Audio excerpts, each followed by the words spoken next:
Okay, so I have buyers that ask if now is the right time to buy a house or if they should wait. If you've got the financial means and you're absolutely ready, 100%, you want to move in that direction, yeah, go for it. But, it's really never a bad time to buy real estate. Just to give you an example, if you're renting, sometimes I have renters that'll come in, they'll move into a house, and their mortgage payment is actually less than their rent. And when you're renting, you're putting a roof over your house for the day.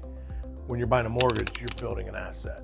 Yeah, Exactly. so it's always a good time. Exactly. Yeah. Yes, I agree. And that's really probably a lot of the people that are renters and they're wanting to buy and they're asking that question, is now the right time? Yeah, So, and I'm with you. It's always a good time to buy a house. yeah. Well, one of the things is people will say, well, I'm going to wait for the rates to come down.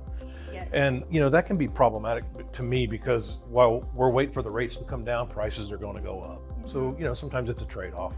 But I would rather have a house at 7.5% than paying rent, and that money's not working for me. That money's not going anywhere. Right. No, it's going into somebody else's equity and not your own. Yep, you're paying off someone else's mortgage. Right. So, do you think interest rates are going to come down anytime soon?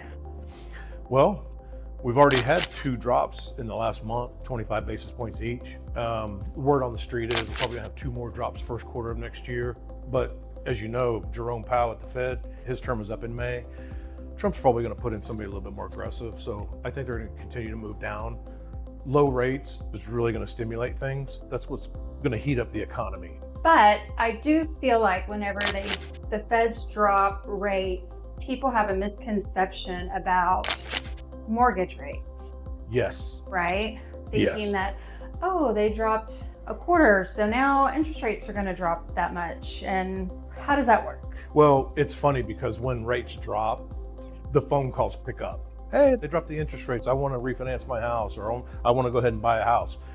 And yes, the interest rate drop, it does relieve pressure on other places in the market, like the bonds and the 10-year T-bill, which will eventually turn into lower mortgage rates.